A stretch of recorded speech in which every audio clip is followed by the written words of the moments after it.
हम लोग पढ़े थे अव्यूह का विविध प्रश्नावली, याद है? अब विविध प्रश्नावली का पहला सवाल जो था वो सिद्ध करने वाली थी n के लिए। किसके लिए? n के लिए। और गणितीय आगमन का सिद्धांत का मदद करके हम लोग सिद्ध किए थे, याद होगा आप लोग को। और एक कहानी भी सुनाए थे। पिछले क्लास वाली चीज़ों को बस सुन लेना, बोर्डिंग में फील होना चाहिए। अब दूसरा सवाल को हम देखते हैं, समझ रहे हैं ना? पहला सवाल जो कल हम बनाए थे उसका इस्तेमाल करेंगे और ये दूसरा सवाल बनाएंगे। दूसरा सवाल में क्या है? कुछ दिया हुआ है, समझ गए ना? आपको प्रश्न में कॉन्सेप्ट नहीं समझेंगे ना इसका तो परसों हो जाएगा। सवाल देखकर लग रहा है कैसे शुरू करें, सवाल देखिएगा लगेगा ना कैसे बढ़ा है आप लोग को, बस आपको देना है। और इधर बगल में कह रहा है n बिलोंग्स टू n के लिए, मतलब टोटल नेचुरल नंबर के लिए मुझे ये सिद्ध करनी है। समझ गए? ध्यान से सुनिएगा। मतलब मुझे कुछ दे रखा है और ये चीज़ें मुझे सिद्ध करनी है, समझ गए ना? और किसी भी प्रश्न को अगर n के लिए सिद्ध करना हो, अगर किसी भी चीज़ को n के लिए सिद्ध करें, अभी तो अगर n के जगह पे 2 होता, मतलब a गुने a तो देखिए रखा है, a को 2 बार लिख करके गुना कर लेते, नहीं समझ गए ना? अगर यहाँ पे 3 होती तो हम क्या करते? a को 3 बार लिख करके 2 बार करके गुना कर लेते, यही क्लियर होती। चलिए बढ़िया है। लेकिन यहाँ पे क्या है? n। तो अगर कोई सवाल n के लिए सिद्ध करना हो तो हम क्या करते हैं? हम एक सिद्धांत का इस्तेमाल करते हैं। उस सिद्धांत को हम लोग कहते हैं गणितीय आगमन का सिद्धांत। आपको पता होना चाहिए। हम एक सिद्धांत का इस्तेमाल करते हैं, उस सिद्धांत को कहते हैं गणितीय आगमन का सिद्धांत। काम डाउन होकर के सुनोगे। अब गणितीय आगमन का सिद्धांत है क्या एक्चुअल में, हम लोगों को पता है। याद है आप लोग को? गणितीय आगमन का सिद्धांत कितना स्टेप में बनती है? 3 स्टेप में, समझ गए ना? तो आइए गणितीय आगमन के सिद्धांत से शुरू करेंगे। प्रश्न ये नहीं कहेगा जब को गणितीय आगमन के सिद्धांत से सिद्ध करना है। कभी कभी प्रश्न बोल भी सकता है जो गणितीय आगमन के सिद्धांत से सिद्ध करे, और कभी कभी आपको प्रश्न कहेगा बस सिद्ध करे। तो आपको समझना होगा कि गणितीय आगमन यहाँ अप्लाई होगा कि नहीं होगा। किसके लिए गणितीय आगमन अप्लाई होता है? जब कोई प्रश्न n के लिए सिद्ध करना हो तब। क्लियर है? तो क्या इसमें हम गणितीय आगमन का सिद्धांत अप्लाई करेंगे? n के लिए है तो सबसे पहले देखिए ऐसे करेंगे। गणितीय आगमन का सिद्धांत शुरू करिए। तो गणितीय आगमन के सिद्धांत में सबसे पहले क्या लिखते हैं? माना कि दिया हुआ कथन Pn है। माना कि दिया हुआ कथन Pn है, ये नहीं लिखते, मतलब कथन को कुछ मान लेते हैं। यहाँ पे कथन को क्या मान लिए हम लोग? Pn है, मतलब दिया हुआ कथन Pn है। और उसके बाद हम क्या करते हैं? उस कथन को लिख लेते हैं। जो कथन माने हैं ना उस कथन को लिख लेते हैं। ये कौन कथन कौन है? जिसको सिद्ध करना होता है वही तो कथन होता है ना। और लिख लीजिए, अर्थात करके लिखेंगे। अर्थात Pn such that, Pn such that करके कथन को लिख लीजिए। कथन क्या है? a to the power n -1। क्या यही कथन हम लिख लिए जो हमको लाना था, सिद्ध करना है? सबसे पहला स्टेप यही नहीं होता है? दिया हुआ कथन को आप लिख लेते हो। ये कोई स्टेप नहीं है, बस ये प्रश्न है, उतारना होता है। उसके बाद क्या करते हैं? इसके बाद स्टेप पता है ना?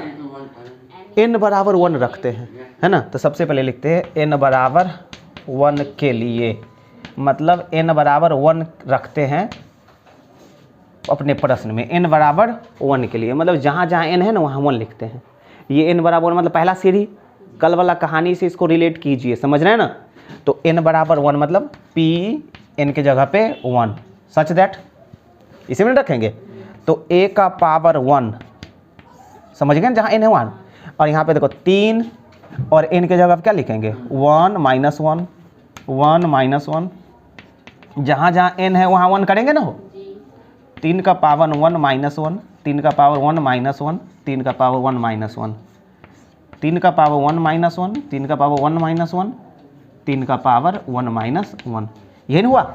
सब जगह 1 रखे। आगे बढ़ाएंगे हम। a टू द पावर 1 मतलब वही होता है ना? 1 में से 1 घटा कितना? 0। अब किसी भी संख्या का पावर 0 बराबर 1 होता है। तो यहाँ सब जगह 1 1 हो जाएगा। अरे भाई सब जगह 1 नहीं हो जाएगा? आपको आया ये, मतलब n बराबर जब 1 रखे तो आपको ये आया। और जो आया वही प्रश्न में कह रहा है। हाँ वही ना प्रश्न में दिया हुआ है, मतलब a बराबर ये आया जो कि प्रश्न में कह रहा था। हाँ मतलब यही दिया गया है, मतलब 1 पर तो कथन सत्य हो गया, जो प्रश्न बोल रहा था वो हो गया। और अगर कभी कभी LHS बराबर RHS हो जाती है, कोलोचन है, मतलब n बराबर 1 पर कथन सत्य हो गया, हम इसको लिख देंगे क्योंकि n बराबर 1 पर कथन सत्य है, लिखेंगे पूरी तरह से कल वाला कहानी को जोड़ेंगे हम लोग। लेकिन स्क्रीनशॉट लेना पड़ेगा आपको, ले लो स्क्रीनशॉट, ले लिया स्क्रीनशॉट, हो गई स्क्रीनशॉट, तो ये स्क्रीनशॉट हो गई। चलिए बढ़िया से काम करते हैं।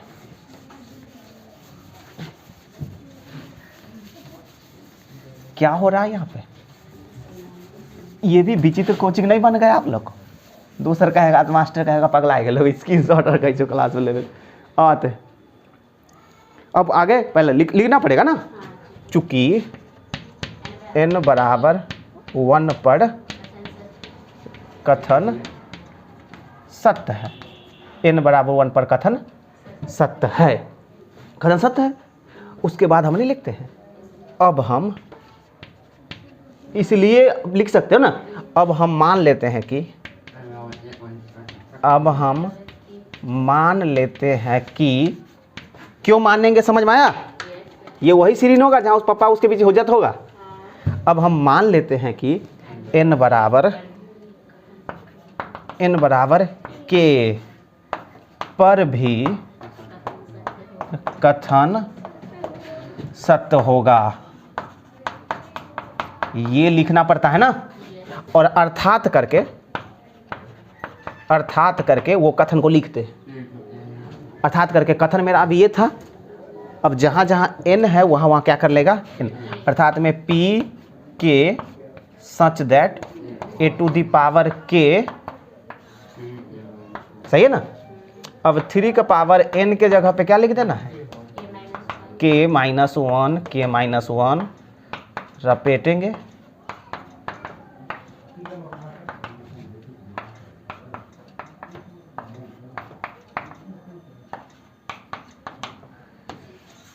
सही है,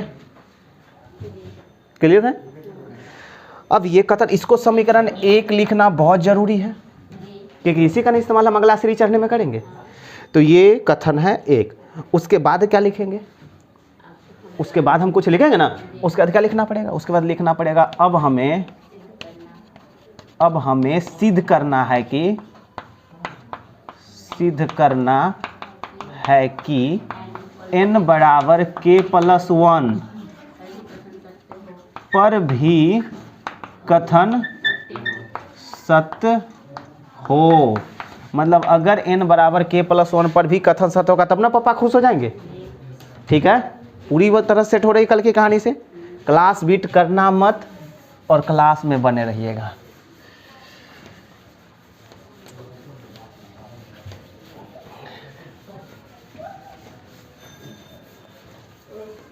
तो क्या स्क्रीनशॉट तो ले चुके थे आप? शुरू हो जाइए। अब हमें सिद्ध करना है कि n बराबर k प्लस 1 पर भी कथन सत्य हो, अर्थात फिर से हमको ये कथन लिखना पड़ेगा, अर्थात ये लिखना पड़ेगा ना आपको, अर्थात करके, अर्थात लिखा हुआ, अर्थात ये लिखिए, मतलब जहाँ जहाँ k था वहाँ पे k प्लस 1 नहीं करना पड़ेगा। तो अब लिखेंगे अर्थात a का पावर k प्लस 1, छोड़ो p भी लिख सकते हैं, कोई दिक्कत नहीं होना चाहिए, कोई दिक्कत नहीं, यहाँ पे p k प्लस 1 लिखना चाहिए, लिख लो यार, p और k plus 1 such that a का पावर, क्योंकि ये तो कथन का नाम है ना, इसको भूल जाना, बराबर क्या है, जहाँ जहाँ k है वहाँ वहाँ k प्लस 1 लिखेंगे। तो k की जगह पे k प्लस 1 लिखेंगे तो वो प्लस 1 और माइनस 1 नहीं कट जाएगा, नहीं कट जाएगा। तो यहाँ पे बचेगा सिर्फ 3 का पावर k, समझ गए ना, क्योंकि प्लस माइनस कट जाएगी ना।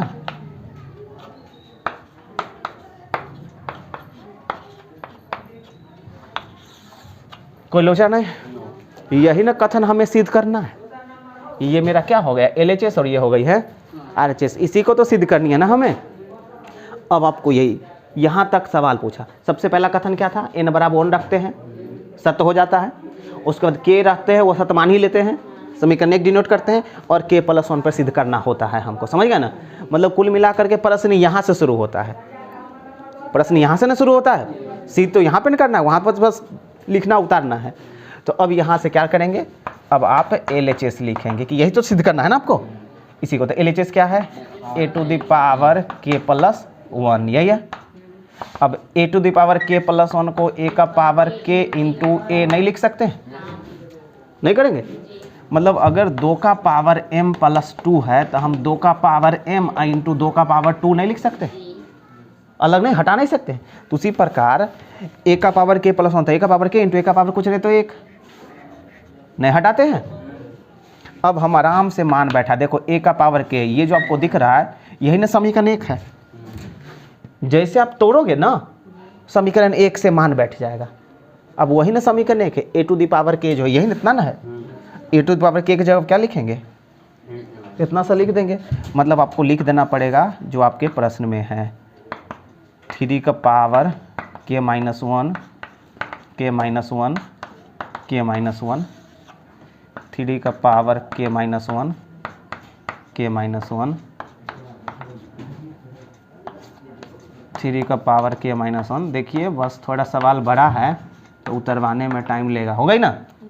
और उसके बगल में क्या है a, बगल में a है ना, a की जगह पे आपको दिख रहा है, मिटा दिए हम कहीं पे 1 1 1 1 1 था, a का मान था 1 1 1 था ना। अब इसको जैसे देखोगे तो अवयव का गुना के फॉर्म में आ गया।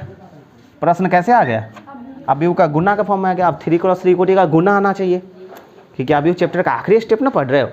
अब गुना करना आपको आना चाहिए। अब हम गुना करने के लिए थोड़ा मुझे और जगह चाहिए, स्क्रीनशॉट ले लीजिए, ले लिए, चलो ठीक है।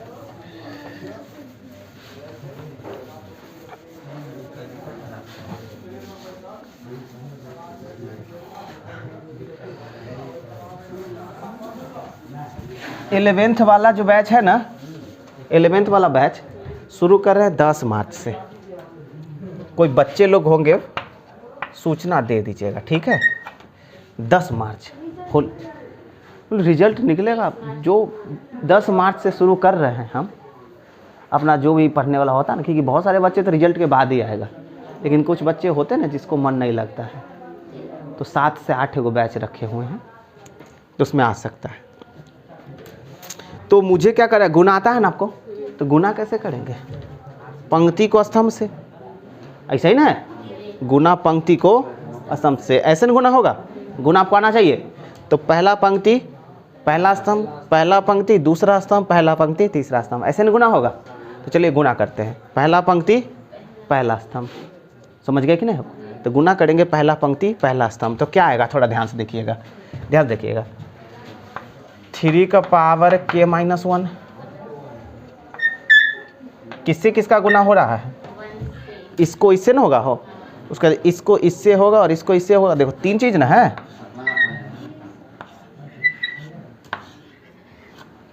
तो इसको इससे होगा, मतलब सब वही आएगा, सब में 1 से गुना कर रहे हैं। तो ये प्लस 3 का पावर k माइनस 1 प्लस 3 का पावर, यही ना आएगा, यही आएगा, क्या ये आएगा।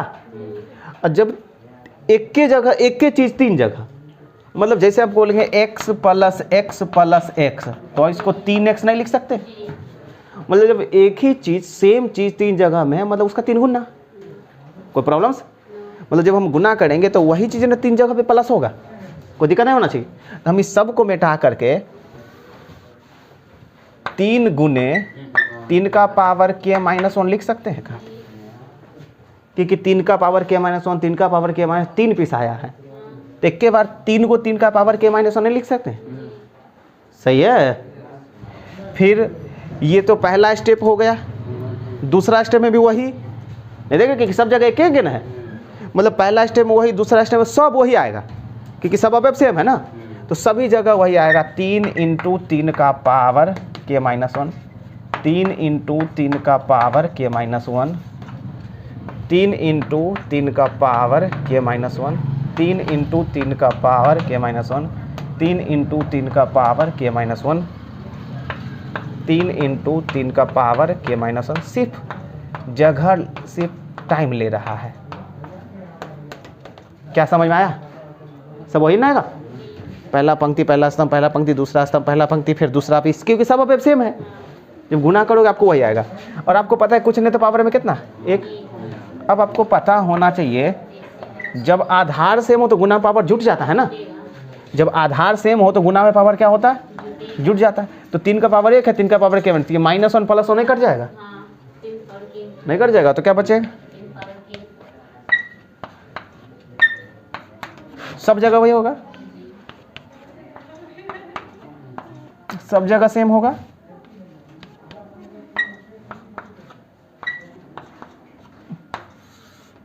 ये आपको आया RHS, मतलब LHS को हल करने बाद ये आया। अब प्रश्न से मिलाइए। ओके, यही ना हमको चाहिए था, अरे LHS लेना था हमको, RHS आना चाहिए था, आया क्या, मतलब ये आपको आ गया है RHS। तो आपका सत्य हो गया। अंतिम आपको लिखना पड़ेगा क्या, अतः गणितीय आगमन के सिद्धांत से, गणितीय आगमन के सिद्धांत से कथन सत्य हुआ, क्योंकि जिस सिद्धांत से आप सत्य किए थे, सत्य कर लिए, यही रहा आपका सवाल। तो यही चिपका दिया आपको विविध प्रश्नावली में। अभी तक कोई कॉन्सेप्ट लेना देना है, अगर हम लंबा चौड़ा बातचीत नहीं करेंगे तो पढ़ने नहीं पड़ता, विद्यार्थी को समझ नहीं आता है, अतः कहेगा मिसलेनियस भारी है, छोड़ देते हैं। इसलिए टीचर ज़्यादा टेंशन नहीं लेना चाहते, छोड़वा देते हैं, कोई दिक्कत, लेकिन हम लोग पढ़ के चलेंगे, समझा। बढ़िया नंबर लाने के लिए हर एक चीज़ पढ़ना जरूरी होती है। तो ये रहा आपका दूसरा प्रश्न, कोई दिक्कत नहीं होना चाहिए। ये पहला सवाल था, हो गई क्या, ये दूसरा सवाल था ना। तो हम लोग तो तीसरा देखे, सेम टू सेम गणितीय आगमन का सिद्धांत, इसमें भी कुछ दिया हुआ है, दिया हुआ है a = 3 - 4 1 और -1, ठीक है। और मुझे सिद्ध करने के लिए बोल रहा है, सिद्ध करे, क्या सिद्ध करे भाई, a⁴n लगभग उसी के जैसा दिख रहा है मुझे, 1 + 2n, okay, -4n n 1 - 2n। ध्यान से देखेंगे आप लोग, जहाँ तक कि अब बगल में लिख रहा है कि जो n बिलोंग्स टू n, मतलब टोटल नेचुरल संख्या के लिए डिनोट करनी है। सेम प्रोसेस गणितीय आगमन का सिद्धांत आपको पता होना चाहिए, गणितीय आगमन का सिद्धांत के लिए याद होना चाहिए आप लोग को। सबसे पहले क्या करते हैं, माना कि दिया हुआ कथन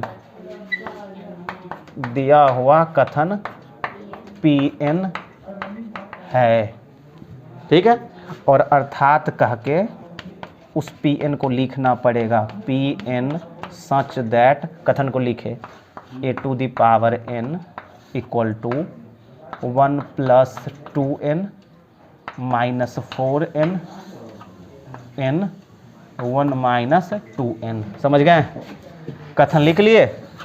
अब जो लड़का को कल बोरिंग फील हुआ, अगर वो आज रहता तो मज़ा आ जाता उसका क्लास, नहीं मज़ा आ जाता।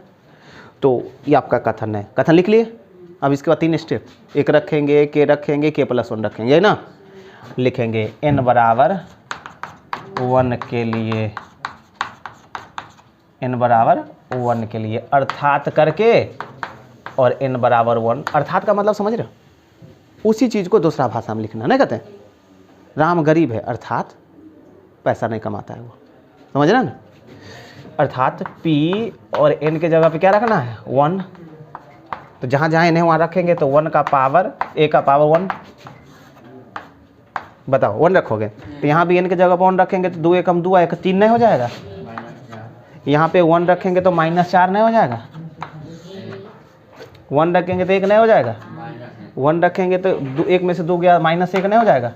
ये आया, देखो, ओहो, यही प्रश्न दिया गया, मतलब कथन सत्य है, जो प्रश्न से दे रहे हैं मैच, कथन नहीं सत्य है, लिखेंगे ना, चूंकि n = 1 पर कथन सत्य है।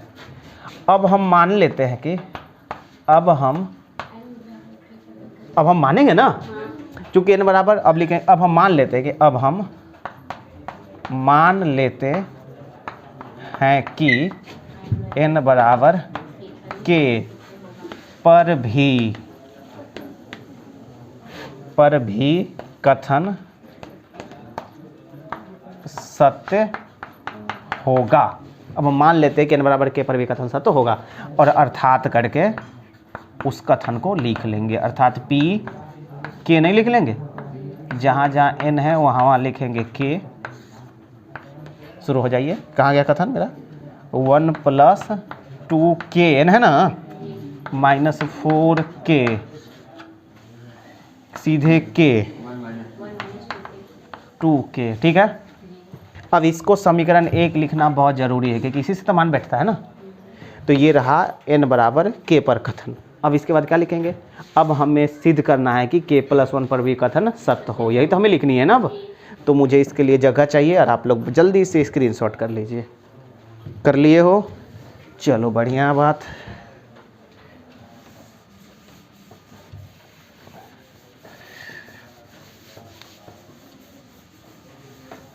चलिए आते हैं। अब उसके बाद क्या लिखेंगे?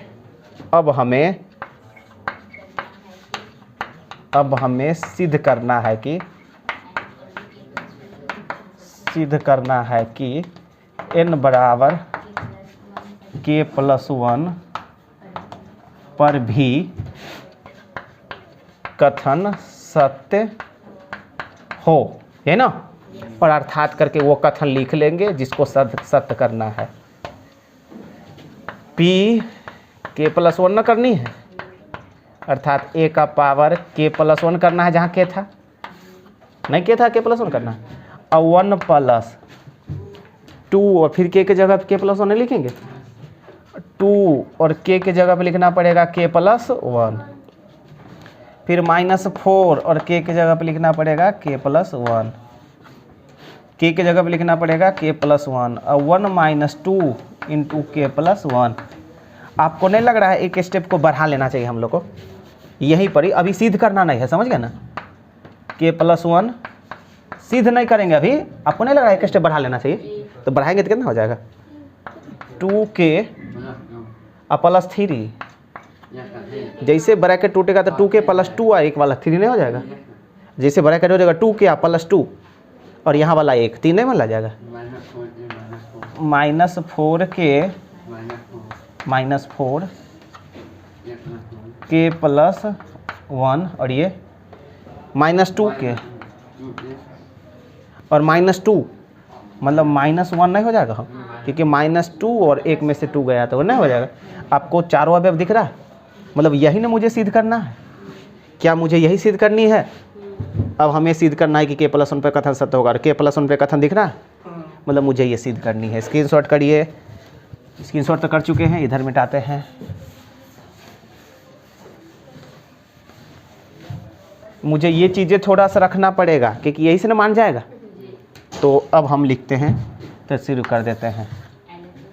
तो लिखते हैं अब LHS बराबर, तो LHS क्या है? a का पावर k+1। तो a का पावर k+1 को हम a का पावर k × a का पावर 1 नहीं लिखेंगे, तो a का पावर k को हम क्या लिखेंगे? a का पावर k का मान समीकरण में दे रखा है। समीकरण में क्या है? 1 + 2k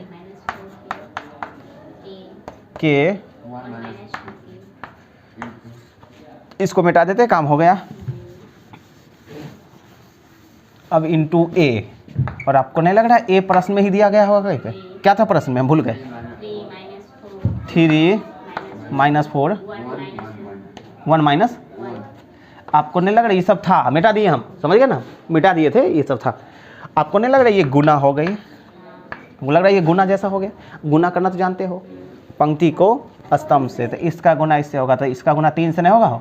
तो बताओ कितना होगा? 3 × 3 + 6k नहीं होगा? और फिर इसको माइनस, ये मेरा पहला अवयव नहीं हो गया?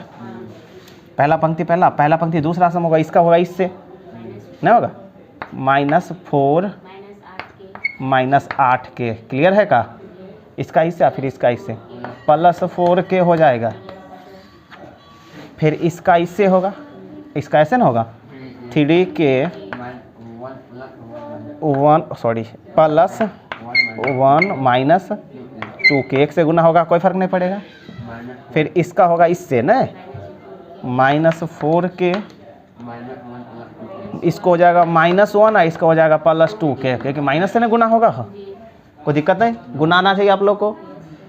अब हम अगर इसको आगे बढ़ाते हैं तो 4k में से 6k में से 4k गया कितना होगा 2k प्लस 3 नहीं हुआ 4k में से गया तो माइनस 4k माइनस 4 3k में से 2k गया था k प्लस 1 2k में से गया माइनस 2k माइनस 1 ये आया अपने RHS से मिला ये हो ये ना आपका RHS है इसी को ना सिद्ध करना था मिला क्या ओ मिल गई तो कुल मिला करके ये आपका हो गया है RHS कथन सत्य हो गया लिखना पड़ेगा अतः गणितीय आगमन के सिद्धांत से दिया हुआ कथन सत्य हुआ कोई दिक्कत नहीं होना चाहिए कोई लोचा नहीं होना चाहिए रहा गणितीय आगमन का सिद्धांत कोई दिक्कत मिसलेनियस है छोड़ दिया जाता है बच्चों के द्वारा लेकिन आप लोग नहीं छोड़ेंगे ठीक रहेगा स्क्रीनशॉट ले लीजिए हो गई थोड़ा सा चौथा देख लेंगे आप आइए देखते हैं चौथा क्या कर रहा है यदि ए तथा बी सममित अवयव है ये प्रश्न में दिया गया है ये प्रश्न में कुछ दिया हुआ है ए तथा बी सममित अवयव है सममित अवयव है ये हम नहीं बोल रहे ये प्रश्न बोल रहा है अर्थात अगर कोई अवयव सममित होता है तो क्या होता है अर्थात ए जो है ए डैश जो है वो ए होगा और बी डैश भी बी होगा क्योंकि प्रश्न बोल रहा है प्रश्न बोल रहा है ए तथा बी दोनों सममित अवयव है मतलब ए भी सममित है और बी भी सममित है सममित का मतलब उसका डैश वही ना होगा मतलब अगर मुझे कभी भी बी डैश दिखे तो हम बी लिख सकते हैं सममित का यही मतलब होता है ठीक है ये प्रश्न में बोल रहा है ठीक है तो सिद्ध कीजिए कि तो सिद्ध कीजिए रुको तो आपको सिद्ध करना है देखिए क्या सिद्ध करना है सिद्ध कीजिए कि ए बी माइनस बी ए एक विषम सममित अवयव है क्या बात कर रहे हैं भाई तो सिद्ध कीजिए कि ए बी माइनस बी ए एक विषम सममित अवयव है मतलब सिद्ध करना है जो ए बी माइनस बी ए एक विषम सममित अवयव है पहले बताइए सवाल को समझे क्या आप लोग सवाल को समझ रखे हो हम बार बार कहते हैं कि कोई अवयव सममित है क्यों कोई सममित होता है कैसे साबित करेंगे जो कोई अवयव सममित है जब उस अवयव का डैश करोगे और वही प्राप्त हो जाएगा तो सममित और जब उसका डैश करोगे और उसका माइनस प्राप्त हो जाएगा तो विषम सममित और किसी भी अवयव डैशों का डैश तो वही होता है ये तो हर एक अवयव के लिए होता है डैशों का डैश बराबर वही अवयव तो हर एक अवयव के लिए होता है तो समझ रहे ना किसी अवयव को 2 बार डैश करते तो हमको वही अवयव प्राप्त हो जाता है ये तो सब अवयव के लिए अप्लाइड है लेकिन सममित अवयव के लिए क्या अप्लाइड है एक बार डैश करेंगे वही आना चाहिए समझ गए तो मेरा प्रश्न ये कह रहा है जो ए और बी 2 अवयव है जो कि सममित है ये प्रश्न दिया गया है प्रश्न में मतलब हम लिख लिए जो सममित का क्या मतलब होता है ए डैश बराबर ए होना चाहिए बी डैश बराबर बी होना चाहिए प्रश्न भाषा में बोला हम उसको थ्योरेटिकल फॉर्म में लिख लिए ठीक है अब कह रहे सिद्ध करना है जो ए बी माइनस बी ए एक विषम सममित है मतलब आपको ये सिद्ध करना है और इसको सिद्ध करने के दौरान ये सब चीज़ें इस्तेमाल कर सकते हो आप तो इसे सिद्ध करना है तो सिद्ध करना है जो ए बी माइनस बी ए विषम सममित है तो चीज़ें विषम सममित कैसे होती है कोई भी चीज़ें जो विषम सममित होगा तो क्यों होगा क्या होने से विषम सममित हो जाएगा तो आपको पता होना चाहिए जिस अवयव को हमको विषम सममित करना है हम उसका डैश करेंगे और हमको वही अवयव मिले लेकिन माइनस में यही ना मतलब होता विषम सममित अगर किसी को सिद्ध कर रहे हैं तो हम जिसको विषम सममित सिद्ध कर रहे हैं उसका डैश करेंगे और हमको वही चीज़ें मिलना चाहिए माइनस में और वो किसको हम डैश कर रहे हैं वो प्रश्न डिसाइड करेगा जिसे विषम सममित सिद्ध करना है उसी को ना हम डैश करेंगे बोलो चा तो अभी किसको विषम सममित सिद्ध करना है इसे विषम सममित सिद्ध करना है अरे भाई ए बी माइनस बी ए को ना विषम सममित सिद्ध करना है को लोचा को पढ़ लेना तो इसको हमको करना है विषम सममित सिद्ध ठीक तो चलिए काम इसको आप 2 तरीका से सिद्ध कर सकते हो पहली बात आप इसका डायरेक्टली डैश करोगे और नहीं तो सबसे बढ़िया जुगाड़ आपके लिए रहेगा मान करके प्रश्न बोल दिया जे ए और बी 2 अवयव ले लो सममित ले लो नहीं समझिए ना आपको मानना पड़ेगा। कुछ दो अवयव मान लीजिए, ए और बी जो है सममित मान लीजिए, क्योंकि प्रश्न कर रहा है भाई सममित होना चाहिए। तो दो अवयव को मान लीजिए और उसको बैठा दीजिए इसमें, और जोड़ घटाव करिएगा, देखिएगा विषम समित आ जाएगा। विषम समित का पहचान क्या होता है आपको पता है ना, विकर्ण 0 होता है। अरे विषम समित का विकर्ण 0 होता है ना, तो सबसे पहले आपको ए और बी जैसा बोला गया है वैसा आप मान लें, उस बैठा देते। यहाँ पे लिखना पड़ेगा माना कि ए इक्वल टू 2 क्रॉस 2 कोटि का मानोगे कि 3 क्रॉस 3 कोटि का, 2 क्रॉस 2 कोटि का, क्योंकि हमको सवाले बनाना है तो कोई भी मानेगा हल्का। 1 2 तो 1 2 ये ना, और यहाँ पे कुछ भी हो सकता है, याद है जैसा पंक्ति वैसा स्तंभ। समित अभी मानना भी ना सोच के पड़ता है। यहाँ पे क्या मानोगे 5 6 और 5 6, और यहाँ पे 7 दे लेते हैं कि दोनों समित लिए। अब हम क्या करेंगे, अब आ जाएंगे पॉइंट्स पे, ए बी माइनस बी ए पर, यही ना करेंगे।